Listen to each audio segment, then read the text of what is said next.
From the studios of Farm Journal Broadcast, this is AgDay.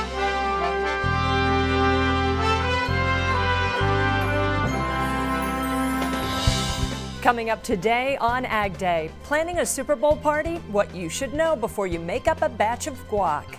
I'm Betsy Gibbon. We're over in Idaho hunting these, known as the diamond in the kitchen. We'll explain what they are ahead in the show. And dealing with an operating loan during the government shutdown, what you can do to get the cash you need. AgDay, presented by the all-new Chevy Silverado, the strongest, most advanced Silverado ever. Good morning, everyone. I'm Tricia Sloma. Clinton is on assignment. It looks like Farm Service Agency offices all across the country will be open again starting tomorrow. Several FSA county-level employees telling our agweb.com that they're being told to report back to work tomorrow. U.S. Ag Secretary Sonny Perdue announced last week the offices would reopen for just 3 days, last Thursday and Friday and yesterday. But program staff was told in a phone message earlier this week to plan on being back in the offices by the end of the week to offer limited services. As for when the shutdown will end, it appears President Trump's proposal to break through the budget deadlock is gaining little traction. Earlier this week, President Trump announced a plan to offer temporary protection for 1 million Dreamers and refugees in exchange for border wall funding. Senate Republicans released a 1,000-page deal based on the president's offer to end the shutdown. But Democrats say they are unwilling to negotiate any border security funding until the president reopens the government. What the president wants is very clear. He wants an open government and he wants a secure border. His plan does that. We hope they vote on it actually today, but it looks like it probably won't be until Thursday. Meanwhile, the impact of the shutdown continues to ripple across the nation as it stretches into day 33. The TSA says the number of workers calling out sick has spiked, now up to 10% of the workforce. Many blaming financial hardship for not showing up. For the 800,000 federal workers impacted, another grim deadline has passed, the cutoff for federal payroll. So without a deal, workers will miss a second paycheck. There's concern the shutdown is starting to eat away at the U.S. economy and the growth we've been seeing. Farm Journal Washington correspondent Jim Wiesmeyer says the shutdown could cause problems in the short term, but the longer it goes on, he says there may be problems making back some of that. He spoke with Tyne Morgan about it during our Top Producer Summit in Chicago. What do you think it's going to take to reopen this government? What we're seeing right now, pressure, pressure, pressure. Not only on the government programs, agriculture, outside agriculture, the economy. With each passing day, it starts eating into the gross domestic product. That coupled with the uncertainty over his trade policy, especially with China, he's going to have to make some moves, and along with the lawmakers. U.S. Secretary of State Michael Pompeo says he's optimistic there will be a good outcome in upcoming trade discussions with China in Washington. He spoke to delegates at the World Economic Forum via a video link on Tuesday because of the ongoing government shutdown. But a report from the Financial Times says the U.S. has turned down an offer from China to have preparatory trade talks this week. It says the Trump administration rejected an offer for 2 Chinese vice ministers to travel this week. It's reportedly because there's been a lack of progress on forced technology transfers and structural reforms. A high-level Chinese delegation is still due to arrive in the U.S. Capitol next week.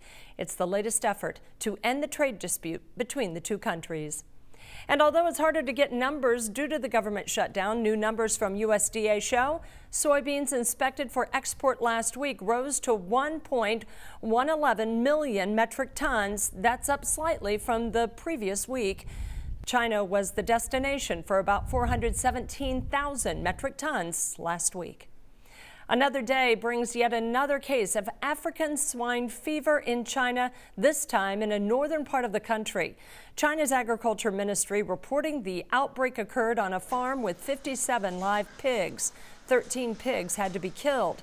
This marks the 25th region or province to record an ASF outbreak in China. Currently, there is no vaccine for ASF, but many countries, including China, say they're working to develop one. Snow and freezing rain continuing to be a problem in the Midwest, with the National Weather Service issuing weather advisories and warnings from Kansas to Michigan. The storm comes on the heels of the snow, frigid air, and strong winds that hit the Northeast. And some of you are sharing your pictures. More now from meteorologist Cindy Clausen. Tricia, you can say that we are now living the realities of winter in several parts of the country. Diane, who lives in Ashtabula County, Ohio, shared this picture with us. She reported a 30-inch high drift on the chicken barn front door. Now, she says she's thankful there's a side door that she can still access. As we take a look at the winds today, boy, we're going to start off on the windy side as we head into a lot of the eastern part of the country with that cold front moving on through. We'll start to see those winds picking up into the northern plains as we get into later today and into the overnight hours. And as we head through the day on Thursday, we're going to see those winds really picking up in the central United States. You can see with that secondary front definitely moving through much of the country. I'll have your national forecast coming up, but for now, here are some hometown temps. Introducing Farm Journal TV, on demand 24/7. AgDay, Machinery Pete TV. U.S. Farm Report on your phone and tablet. Download the Farm Journal TV mobile app today. Many people are used to hunting small and large game, but what about hunting underground? AgDay's Betsy Gibbon takes us on a rare hunt you can't find just anywhere. What do you say, Jatana? Let's find us a truffle. It's not your typical hunt, but one that's all too common for Eagle, Idaho farmer Paul Beckman. Let's go up here and find us a paragourd truffle. They are looking for truffles. Find me a truffle. Find me a truffle. Beckman is one of the only truffle orchards, not just in the Northwest, but in the United States, a crop he wanted to try that's slowly catching on. Once the truffle or the tree, the roots start to grow, then they'll cause those spores to erupt and actually attach to the end of those roots. As Beckman explains, truffles have to be planted, placing the fungus spores on the roots of the plants. Once that tree puts those roots out there and you have fungus on all the roots, it starts to grow out through the soil. Allowing animals like Jatana to sniff them out due to the distinct fragrance. There literally could be tons of truffles under these trees, but the dog's not going to alert on them until they're ripe, until the ripe fragrance comes out of that truffle. How many truffles do you think are here in the orchard? No idea. I can tell you, what we're going to get on a hay crop just by going out there, measuring it, and say, hey, yeah, we know what we're going to do here.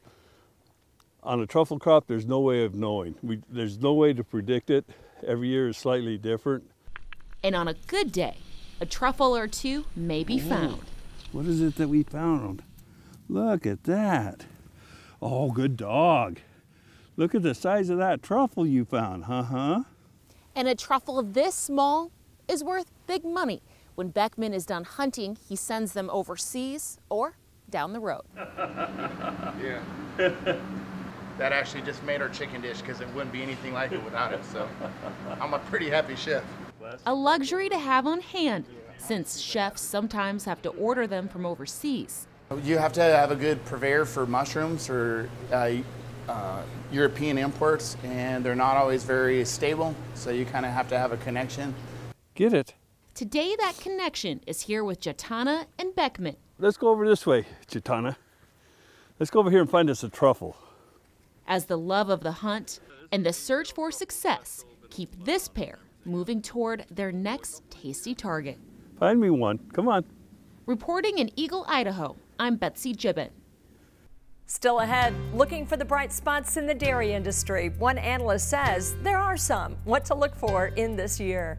And later, keeping the winter work on the farm going with a lesson in calving in the country. AgDay, brought to you by Precision Planting, provider of practical and effective precision ag technologies to help make farmers smarter every season. Learn more at precisionplanting.com.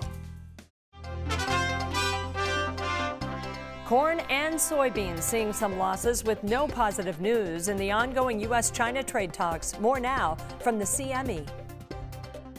And it's been kind of a bumpy ride in the grains. For the most part, we wanted to be higher in the overnight session, and as we got started, really led by wheat. Part of that is because of weather. We're looking for some very cold temperatures here over the course of the next 2 weeks, but also because over the weekend there was a lot more talk about concerns about the Black Sea area. We're worried that Russia might be kind of running out of wheat now at this point. Their domestic prices are very high. In the Ukraine, they've encouraged exporters to stick to the quotas and not go above and beyond that. So that gave us a little bit of excitement on wheat to get started out of the gate. However, as the day went on, we saw a news article from the Financial Times saying that the U.S. declined the Chinese offer to have 2 trade representatives come over this week in preparation for next week's talks, just to kind of start to get the ball rolling. We said no to that. The market didn't take that well. Soybeans dropped about 15 cents in the 5 minutes after that report came out. But in the great scheme of things, I don't think that's a big problem. We don't really need any more of these lower level meetings. We need the bigger level meetings like next week, or even another meeting with President Xi and President Trump. Once again, this is Ted Seifert of Zaner Ag Hedge coming to you from the CME floor. 2018 was a tough year for dairy. AgDay's Clinton Griffiths spoke with one analyst at this year's Top Producer Summit on what we may see this year. Naomi Bloom with Stuart Peterson, our guest here at Top Producer Summit, as we talk about what's going on with the dairy market. That's been one of the toughest commodities over the last year or two, especially for producers trying to wrap their arms around milk prices. What's out there fundamentally that we're watching for 2019? The theme continues to be overproduction of milk, period. The last milk production report we had, production still up 0.6%, so coming down, but not at the pace it needs to come down. And even though we are starting to do more slaughter, so we are trying to make that herd a little bit smaller, we have overproduction because producers are so good at what they do, without a doubt. And then the other part of this is that our cheese stocks continue to build. And that's, to me, a little bit surprising because I think of most people using cheese in every single thing that they do. But at the same time, when you have so much supply of milk, it makes sense. And that's why the Class 3 milk prices just continue to be stuck in the $14 range in front months. Deferred contracts showing some life near 16, but at the same time, we just don't have that friendly story because of oversupply. One thing that has been a little bit of a bright spot in the dairy markets is that our powder prices have really increased, and they're actually the best they've been since early 2017. That's great. Export demand there is up 25%. That's the friendly story right now, and that affects Class 4 milk versus the Class 3. But if any bright spot is there, it's the powder, and that's something to watch. But in the meantime, for the Class 3 price, unfortunately, lackluster. Just tough, just tough. So as you talk to producers and you try to prepare them for 2019, how do we wrap our minds around kind of getting through each quarter? Yeah, so being realistic with what we have right now and thinking about when prices are at a point where maybe they are somewhat profitable, doing what you can do to lock in those prices, being mindful of ways that you can cover inputs. So when energy prices have been cheap here recently, I know that Stuart Peterson did a big recommendation to be locking in inputs that way. Same with when soybean meal prices were down lower, doing what we can do to lock in. So it's being smarter in every aspect that we can be, and then hoping that somehow, some way we get a pop in price along the way. Absolutely, somehow, some way. Appreciate it. Thank you, Naomi. We'll be back with more Ag Day in just a minute. To discuss marketing strategies, call 800-334-9779 or visit stuartpeterson.com. Your next piece of equipment is on machinerypete.com. Search equipment from dealerships across the country to find what you're looking for. Only on machinerypete.com.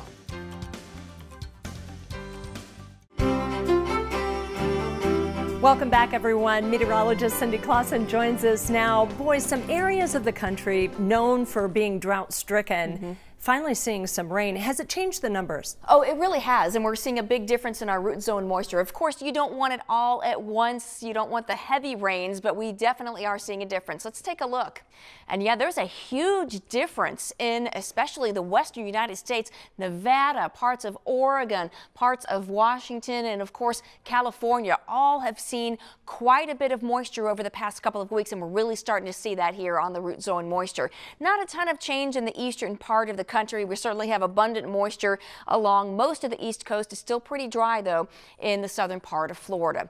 Let's take a look at the day ahead. We have two main systems we're going to watch. One is right here in the nation's midsection. That's going to bring some wet weather to the eastern quarter or so of the country in the form of rain and then some mixed precipitation and some snow a little bit further to the north. But a lot of these areas are going to see some warmer temperatures as the system passes through. The second system we're going to watch is this particular system. There's not a ton of moisture once it gets into the plains, but we're going to really see some cold air coming back into play. As we head into the overnight hours, this one does have a lot of moisture with it. So rain and even some snow on the backside as that colder air starts to filter in. And notice as that low moves through the Great Lakes, not a lot of moisture with that, but we will see some snow over into the Intermountain West. And then as we get through the day on Thursday, high pressure starts to settle in and we'll dry out, but we'll start to see those winds really picking up as well. And then we're going to be seeing that front starting to move offshore, maybe still a little bit of lingering precipitation in the northeast. Now, as far as that precipitation, this is the past 24 hours, and you can see it was dumping a lot. Most of this was in the form of rain, but there was some mixture. There was some freezing rain, some sleet, some snow on the northern side of this as well. As we put this into motion, you can see we're going to be adding a lot of moisture to the eastern, well, almost half of the country as over the next 12 to 24 hours. All right, here's your snowfall estimate. And yeah, we had some snow on the north side of that. That continues into the northeastern United States. We'll see some higher elevation snow out in the west as well. Temperature-wise, we'll see a lot of 20s and 30s across the northern tier of states, 50s and 60s, some nice warm 70s down in Florida. Heading into the overnight hours we go, and we'll get down into the negative numbers there in the north central United States. And then tomorrow we're going to be seeing another chilly day as we see that air coming in behind that front. Jet stream's going to show that big trough, another Arctic blast coming in for the north central and northeastern United States while the warm weather remains out west, and another blast as we get into the early part of next week. So don't expect much in the way of warm air over the next week or so in the northeastern United States. That's your national forecast. Now let's check out the weather where you live. Quartzsite, Arizona, abundant sunshine for you today with a high of 59 degrees. Galena, Kansas, colder, clouds on the decrease, especially later today with a high of 35. And Gypsum, Ohio, breezy with rain and snow. Planning a Super Bowl party? You can't forget the guac. We'll have an update on whether you'll find avocados in the store next. Join Andrew McCrae for Farming the Countryside, a farmer-focused podcast that is all about production agriculture. Farming the Countryside is available wherever you listen to your favorite podcast and is brought to you by Nutrien Ag Solutions, the world's largest provider of crop inputs and services.